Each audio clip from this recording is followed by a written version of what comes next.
If anyone is wondering how things are going in America right now, well, we're letting pallets of life-saving medicine simply expire. Instead of distributing them, we've stopped funding childhood cancer research, and we've fired the VA researchers who help keep our vets alive. But at least eggs are less expensive.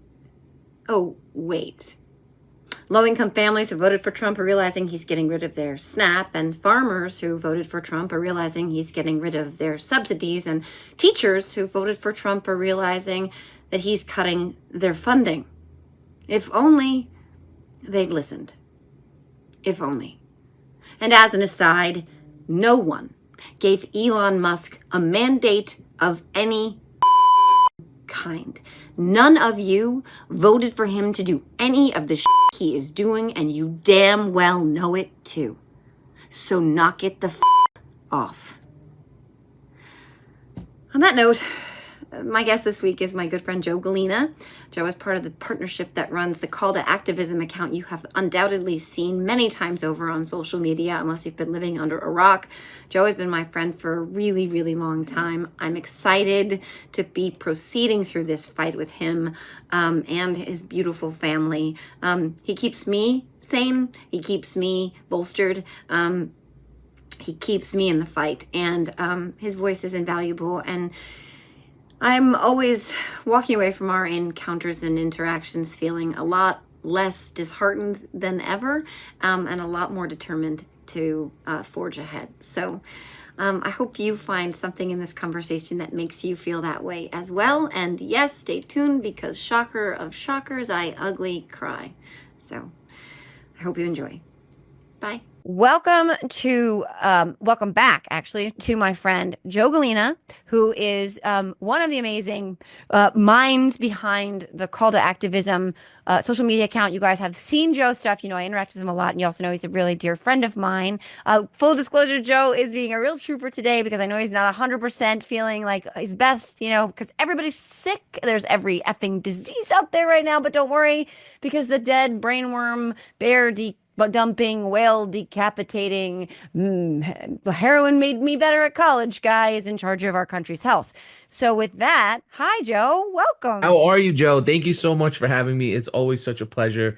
This is like a true treat. So being here is just awesome. Well, I always and forever appreciate your insight. You and I've just kind of shared a lot of the ups and downs and ins and outs and roller coaster of all of this craziness, from the good things to the very bad. And right now it feels like a fire hose of like the worst possible fucking things. One of the things I did not have on my dystopian bingo card, I confess, was Elon really kind of like immersing himself in all the things, right? Like I didn't Right. think that Trump's ego, first of all, would have ever allowed for that to happen. And I'm a little bit shocked that his little fucking booger picker son was sitting there was telling him to shush. But let's talk about Elon. Let's talk about phony Stark and what he's doing, because you mentioned to me off camera that something he's recently done as it pertains to the judicial check on executive power. Absolutely.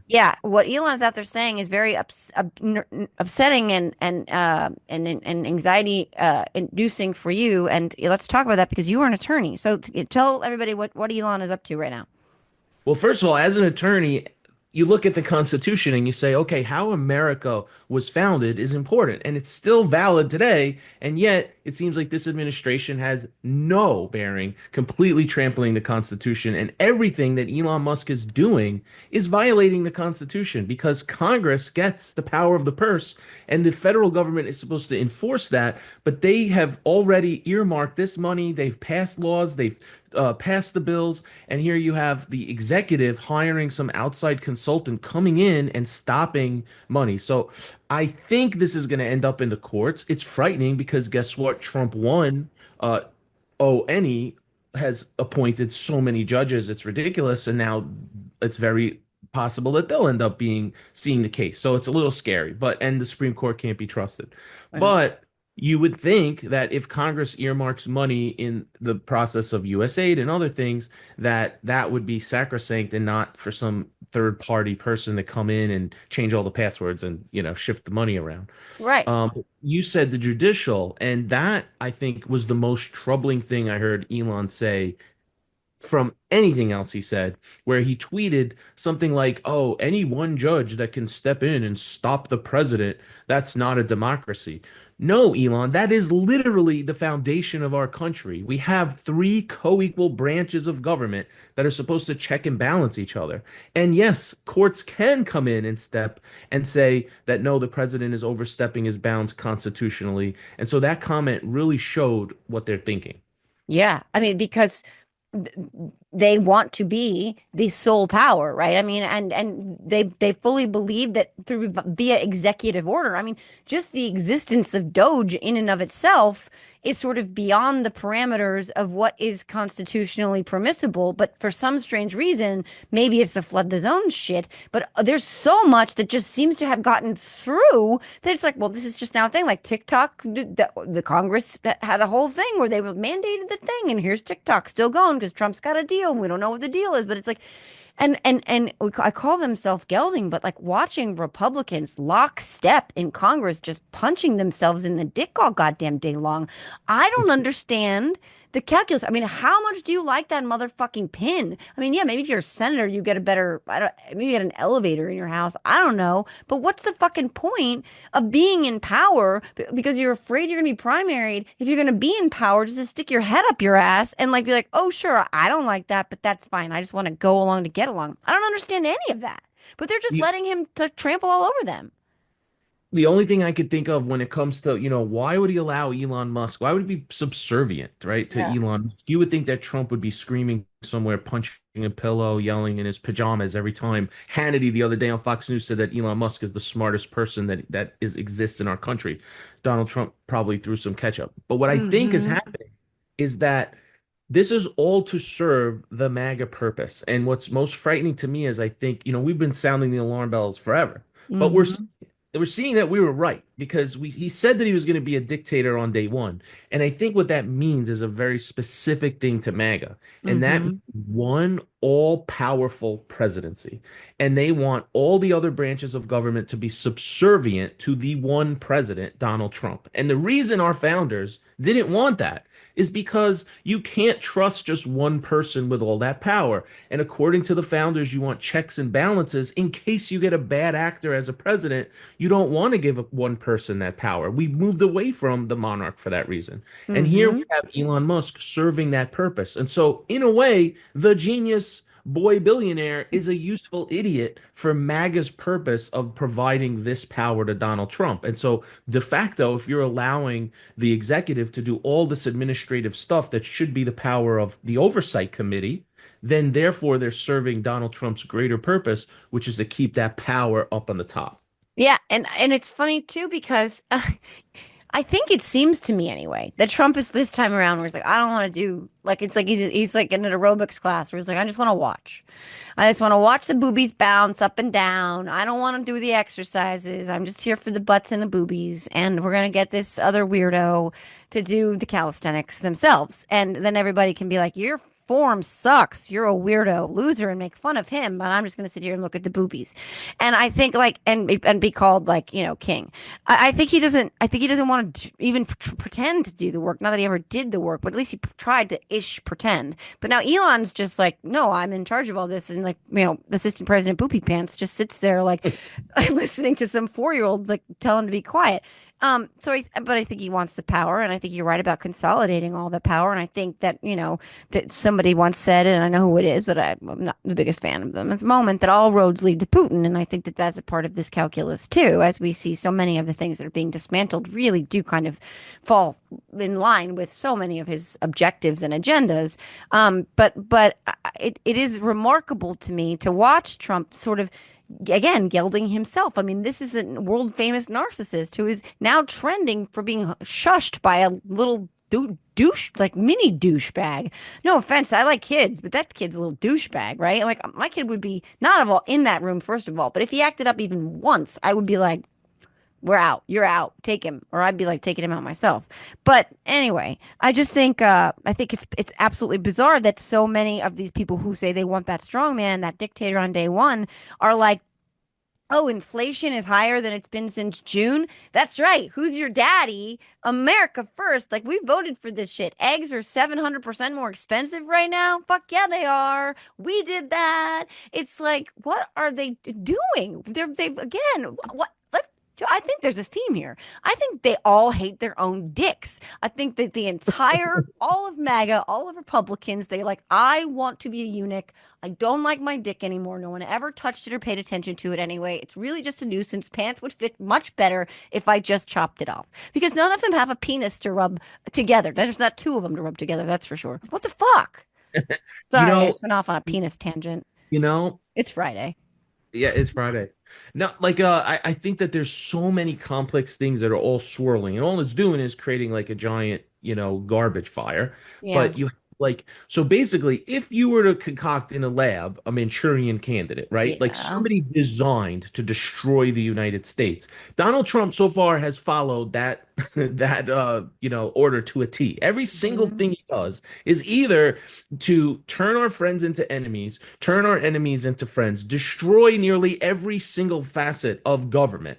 And what they do is there's this streak that's been around since Reagan where it's like they don't want government to help you because then they can't dismantle it because that's their purpose. They don't want government to help. They want to dismantle government. They just want this Mhm. one absolute monarch president and all the other things that they're supposed to do, they want to fade away. And Donald Trump has figured out that through chaos, there's maneuvering, right? Because it was Mhm. while at the top of his chaos, he was making those calls to try to for Georgia to find extra votes. And he's just a Mhm. master at creating the diversions, talking about this, keeping us tired so that we're not asking questions. And then we're seeing over and over again the signs of autocracy hitting us and things completely merging to this overall arching president. And the thing that I've noticed about MAGA that I am so angry about is that they are so short-sighted with Yeah. everything. They have no willingness or ability to think two steps ahead on literally everything. It's like, oh, US aid, let's end it. Don't never mind the fact that US aid for decades, the whole purpose was to create good relationships with countries that ends up opening opportunity. It ends up opening trade opportunity. It keeps China and Russia out of close allies. It Mhm. serves a great purpose, but they don't see that. They see the now, they just want it gone, and they're gonna just let Trump trample over everything we hold dear as a country.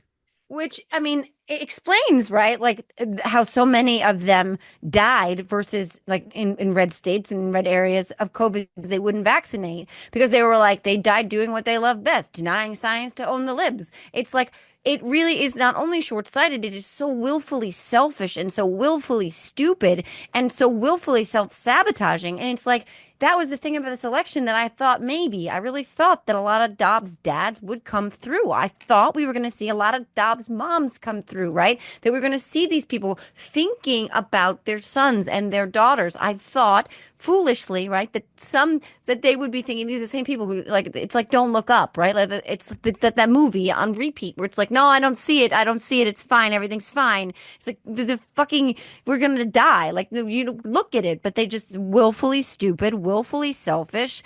And that's kind of a lot of how we got to where we are right now. I mean, we've unpacked that reason, a lot of the reasons as well, but it is mind numbing to think about because the rest of us are going, you're forcing this reality upon us too. Unfortunately, it's not a la carte. Like, I don't get to pick the reality parts that I like because, first of all, there aren't money. But second of all, we get all of it thanks to you guys. Like, that USA AID thing, like, sure, it'd be wonderful to think in a bubble that these things are just going to stay over there and just impact them, which we could unpack again because the fucking cruelty is just, I mean, it is unfathomable to let medication that has been already allocated, already shipped, already ready to be administered, just fucking expire on pallets so that people will just fucking suffer. Like, that, the cruelty, you can feel the panic, like the planet, like heaving in pain. Like, what are you doing? Like, what is the point of that? But like to think that those things are not going to come here, that those diseases, because diseases, Joe, they don't jump oceans. I mean, I don't know if you knew that. It's just science, right? So that none of that is going that's all going to exist in a vacuum, and that none of that's going to impact us. But get back to your original point. So much of that is by design, right? to sow chaos, to sow discord, to sow all sorts of catastrophe and crises, so that in that space you can really assume ultimate power and really channel it and funnel it into small, tiny like places, and that's exactly what they want to do. And that, to my mind, really is what opens the door ultimately for Putin to be able to accomplish so much around the world and here, right here at home. Totally. And the thing that one of the reasons I appreciate so much getting to talk to you off camera and on camera too is that we have a big problem in this country. And I think that in order for us to even have a prayer of defeating the MAGA movement, we have to do a better job of understanding it and then communicating. But first comes the understanding. And what we're seeing right now, I think, is the most harmful political really party that we've ever had is the MAGA movement. And the reason is because the Republican Party has shifted in a very specific and horrible way. During the 80s, you had this anti-government regulation, everything great for billionaires, right? How are you going to win elections being just for billionaires? So they tied it to the religious movement, right? In the 1980s, they started talking about the Bible and they started getting people on social issues, and they made this unlikely bond between all the billionaire and business owners, and you had the average people that were mad and went to church and had their version of Christianity, and they merged it to create that.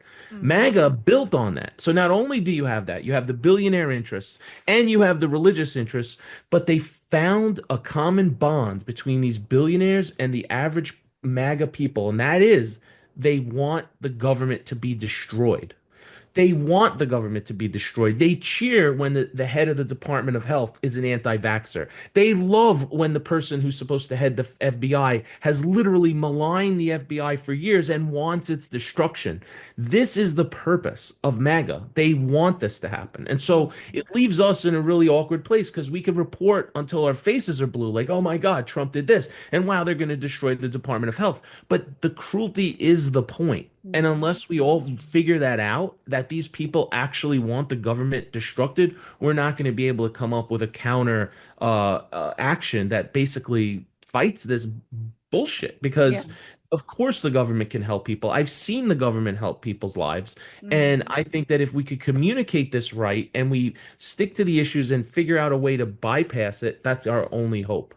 Yeah, and it's we were talking off camera about Trump denying Georgia's request to extend applications for aid from Hurricane Helene, for FEMA aid from Hurricane Helene. That is a state that voted for him. He doesn't give a fuck, right? Like, so these are people who voted for him who are like, well, hold on a minute, I need help, and he's like, I don't care. And they're going to feel that, right? So they're going to feel that. They're going to be struggling. A lot of the seeds that he's planted and Elon's planted have not even taken up root yet. And when they do, and they start growing trees and they start sprouting fruit, that fruit is going to be fucking terrible. And a lot of these folks are going to feel it first, right? A lot of them are going to be like, what do you mean I can't get SNAP? And now I have nothing and everything costs so much more money. And what do you mean there's no health care? And what do you mean my eggs are poison? And what do you mean like there's no vaccines and my kid now has fucking polio and rubella and measles and mumps and every other fucking thing on the planet, like leprosy and shit. Like, it's all coming and it's all going to hit them and us and people we love.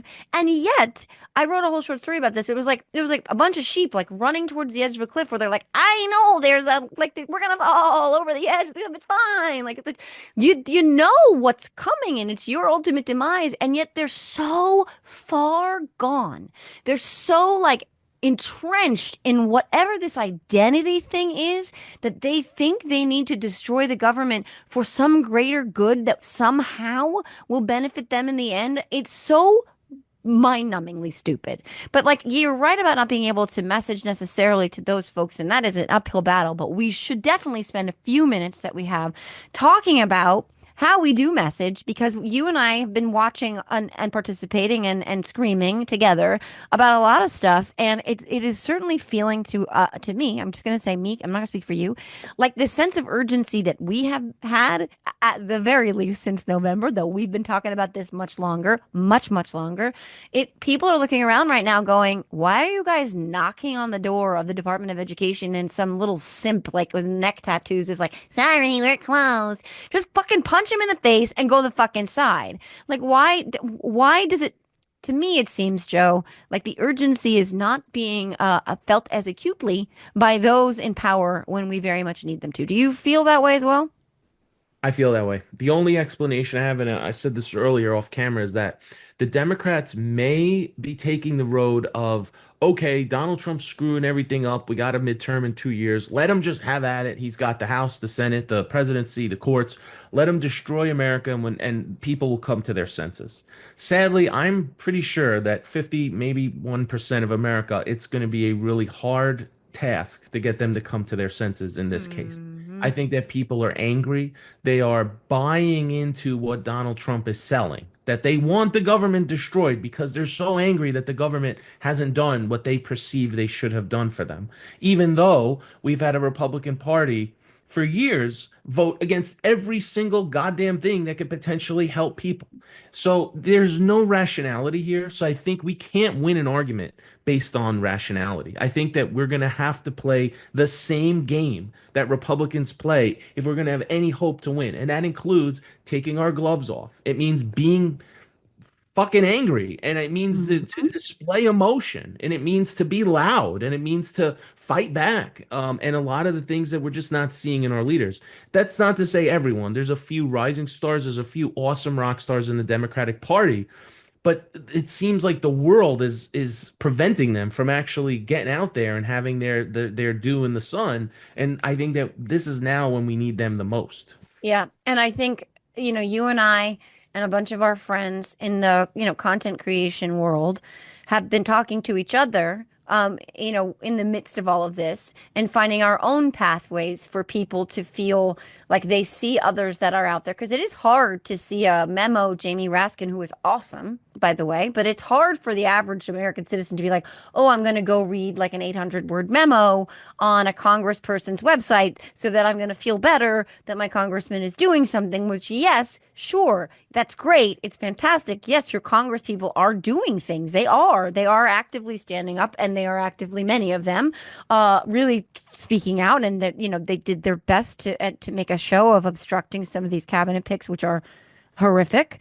But to that end, what we've also seen is that the grassroots movement side of content creation and independent creators in social media, and that how we can amplify messaging for the greater good, is when that Medicaid freeze of the portals happened. And now it seems like 10 years ago. I honestly don't even know what day of the week or month it is. It's all Ma Wednesday. I don't know. Ma Wednesday of February, March, or I don't know what the fuck day it is. I don't know where I am. But at some point, that awful evilness happened where legislators were like, hey, by the way, people can't, the portals are like frozen and people can't pay out for the, and Republicans were like, that's not happening. That's a lie. That's not happening. That's a lie. This is bullshit. And it's like, well, no, this is happening. So a lot of people count on Medicaid. And so we all got together and we even had a meeting, I recall, a phone call that day, a Zoom, where we were like, we got to message this because the messaging war is crucial right now. People need to understand this is real.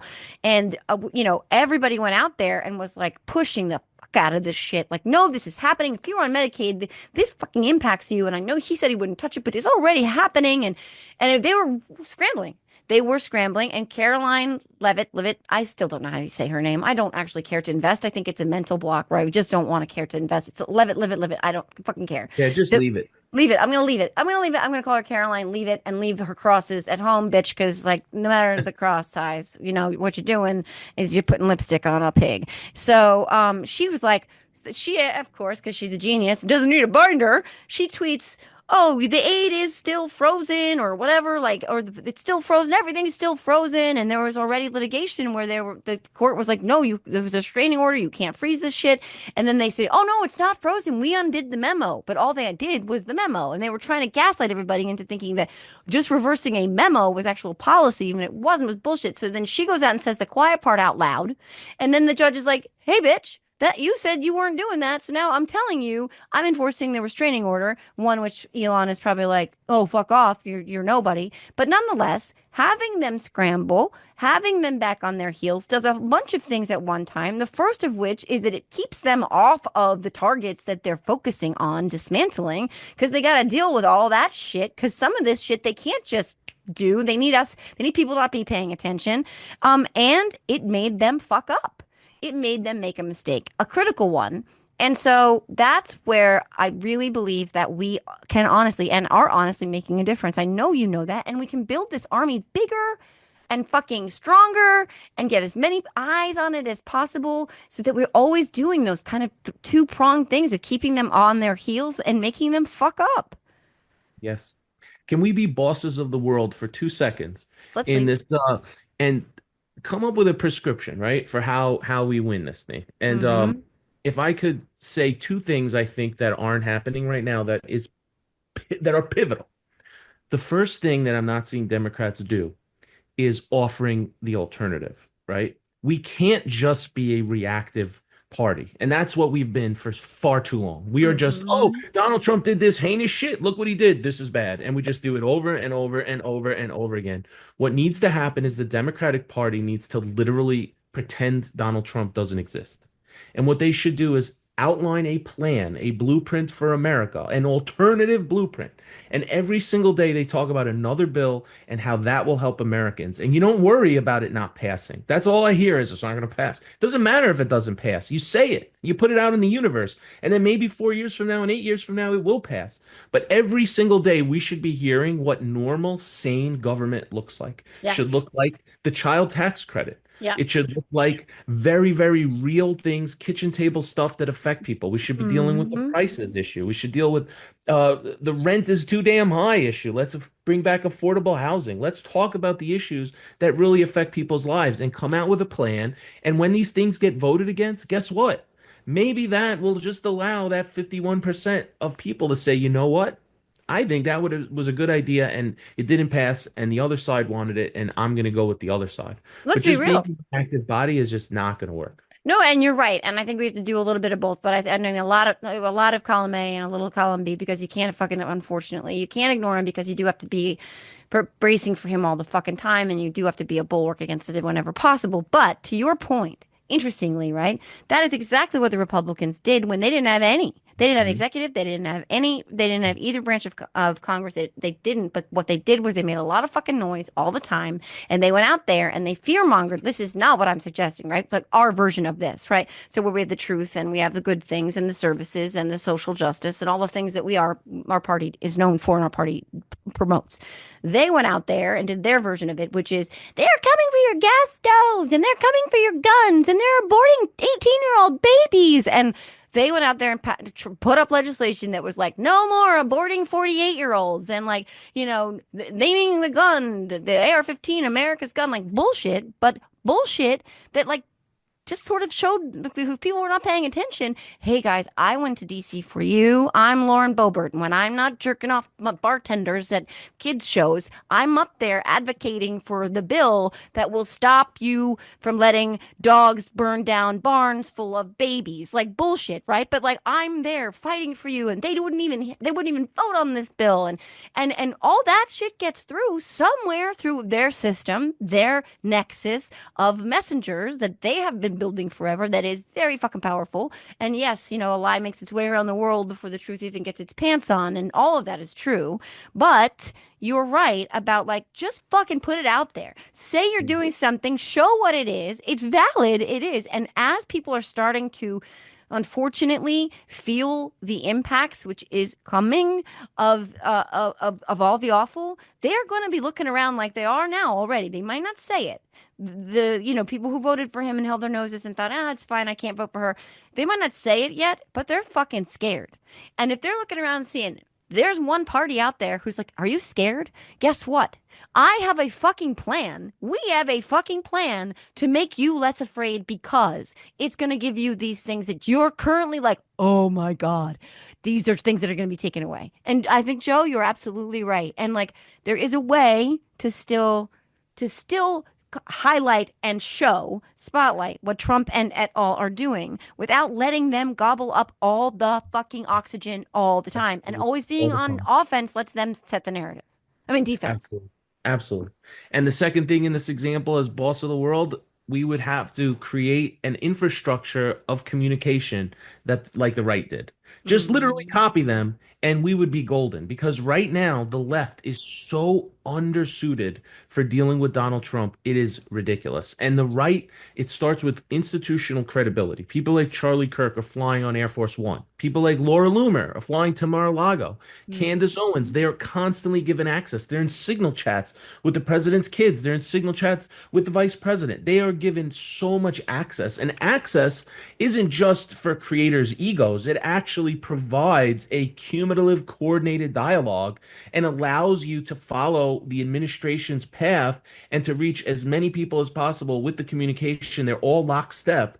And our side is all a million voices and no institutional support. And yeah, you might get invited to the White House once. And, basically, which is awesome. It was an awesome experience, but it's not the access that the right is given.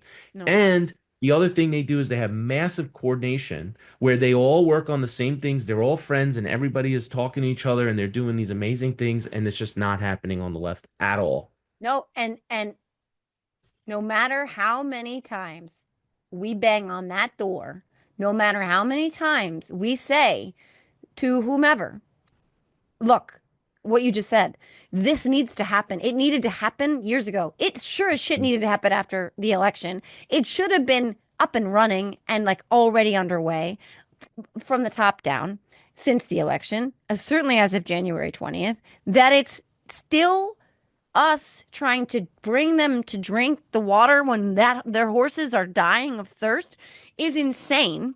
But I will say this, and I fully believe this, and I don't care what it fucking sounds like.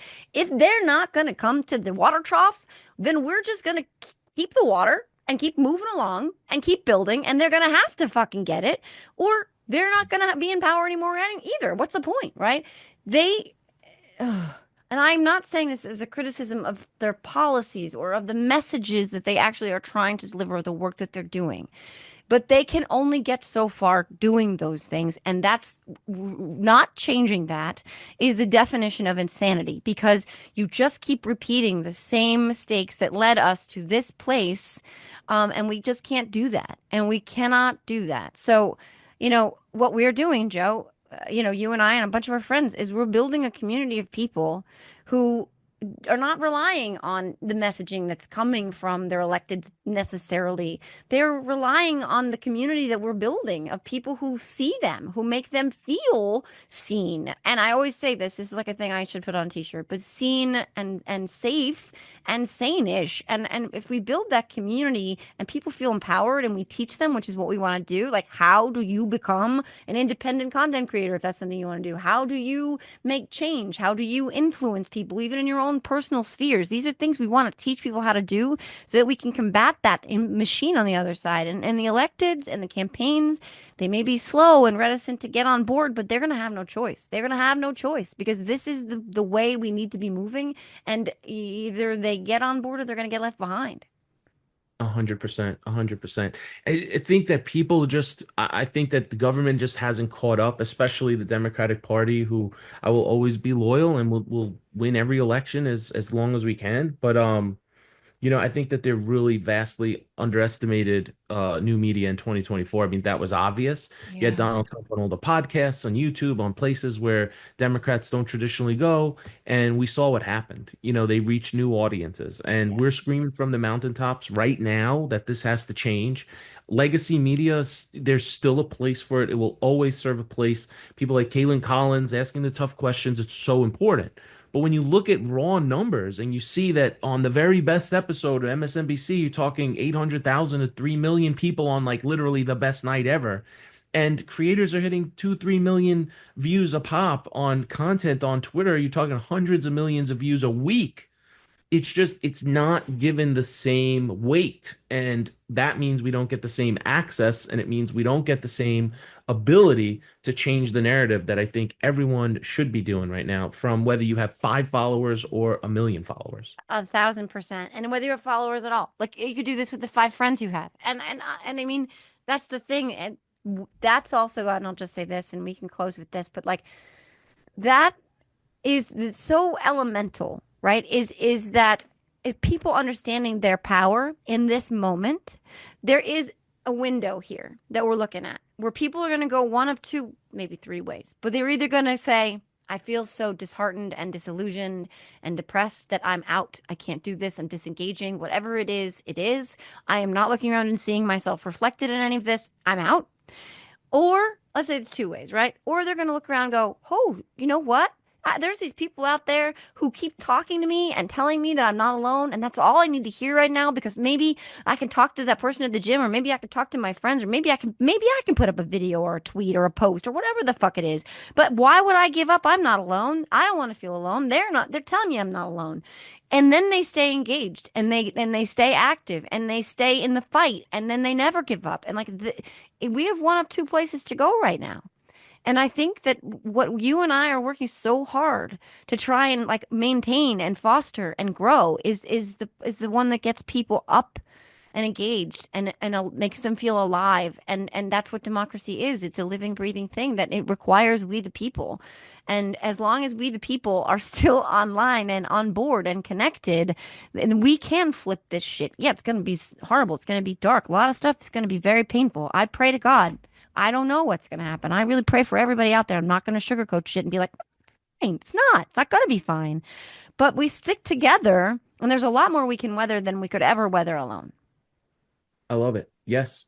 In 2017, I left my legal career because I could not face living in a country where I saw people have less rights than my parents and my grandparents. And now that I have a 2.5-year-old daughter, like that's my everything. That's why I do everything. And I will never stop. And for everyone out there who's thinking, what the hell am I going to do? What are we going to do? And what are you going to do? This is what we're going to do. We're going to work together. We're going to figure this shit out. We're going to ask hard questions. We're going to look at ourselves and we're going to figure out a path because this country is worth it. This country can be so beautiful. There are so many beautiful things out there, and there's this dark cloud over all of us right now. But someday soon, just like he said that COVID was going to go away, that damn black cloud is going to just part and it's going to leave our future and first star of the right straight on till morning. I love it. Oh, Joe, I mean, I just and your why, your beautiful little girl. So many people have whys, right? So many of us have our whys, and that is why, right? Why you can't stop. You can't quit. You're gonna give up for her future? Like who's gonna your grandparents didn't struggle the way they had to struggle, and your generations didn't come here before you or before me. My dad didn't come here as a teenager to watch me give up on this country he so fucking loved, like just because it was hard. No, that's when you stand up. My dad always said the hardest things are always the most worth doing, and that's the fucking truth. That's the truth. And to know that you don't have to do them alone, because I've got friends like you out there that you've always put wind in my sails. You've always bolstered me and given me a foundation of strength. Ugly cry. That's what we need. And we're not going to stop. So, shit, that one snuck up on me. I'm just going to fan myself with this pamphlet for some kind of TV or something. But for real, like our grandparents and parents and didn't do that, didn't come here and struggle and sacrifice the way they did. And our kids are certainly not best served by us just fucking quitting. I love it. We're in So, this. We're in this. And I'm we sure are. everybody watching right now is giving you a virtual hug and we're all in it together. We are. And Joe, to that end, you are doing amazing work as always. Please tell the audience what you're up to, what you're maybe teasing, hinting, but like what you're up to right now, where they can find you, all of the wonderful things. Well, as someone who, like I said, in 2017 stopped everything I did to fight Trump, here we are again. It's emotional, but it's really been the rallying cry that there's just so much to look forward to tomorrow. We're constantly growing, we're expanding, we're trying to hit new places. We have done internal audits of 2024 so that we can just yell from the mountaintops whatever we think we shouldn't be doing again, right? In the next race. So that's something that's really important to me. And my commitment is to really do that carefully. And one thing we're working on is expanding the new media. And that's something Joe's helping with, which is so awesome. We're growing TikTok. We're trying to talk to new voters in new places. And if we all do that, I think we're going to just see some amazing gains and just It just I want a tomorrow where we can believe in our promise again and not be embarrassed on a world stage and be just damn proud of our country and help people and bring back the values that I feel represent America, not this shit that we're seeing. This is No, not us. no, and no, your no voice is too small. Joe didn't go into this expecting to, have a huge media account. He didn't. That wasn't his motivation, his inspiration, or his origin story. I certainly didn't. Was my this was also for my kids. But once your eyes are open, once you see what you're dealing with, you kind of can't pull away. You just can't. And we're not going to. And I'm grateful to have Joe by my side and always in this fight, and everybody else out there. Again, we were just two regular people who are in this fight because of I believe altruistic reasons. We believe in this country. We believe in the promise of it. We love our children, and we don't want to abandon the work and the time and the sweat equity and emotional toll that our parents and grandparents put forth. But also we don't want anybody else out there to feel abandoned or alone. Like you got a community here, and we'll have a lot more to say about that coming up in the weeks ahead, because there's lots of cool stuff that Joe and I are working on together. Some stuff we've already sort of teased out, and some stuff we've already unveiled and launched, but it's just going to keep growing. But the key there is the community, and the key there is that you have a place to go. So you're never fully leaning into just the despair and the suck of it all. But with that said, again, thank you very much to my dear friend, Joe Galina. Thank you for everything that you do. Hugs to your beautiful family. And everybody else, thank you for tuning in and dealing with my ugly cry. I think it's this time of day, Joe. You've seen my ugly cry a couple times at this time of day. Probably just tired, but It's awesome and well uh, earned. And yeah. yeah, thank you for everything. I was thinking about you telling Joe Biden about your grandpa. That's what it did. I think that's what it was, because I Mhm. remember you talking to him about you and watching him listen and knowing how much it meant to you to tell him that story. And so that, I think, was what it was that I started to cry. I was like, it was a beautiful moment, one we got to get back to. Yes, and we will. We will. We will. We will. Thank you again, Joe. Thank you, everybody. That concludes this episode of the Are You Effing Kidding Me podcast. Stay tuned for next week's as well. So thanks, Joe. Thanks, everybody. Have a good week. Bye. Thanks, Paul.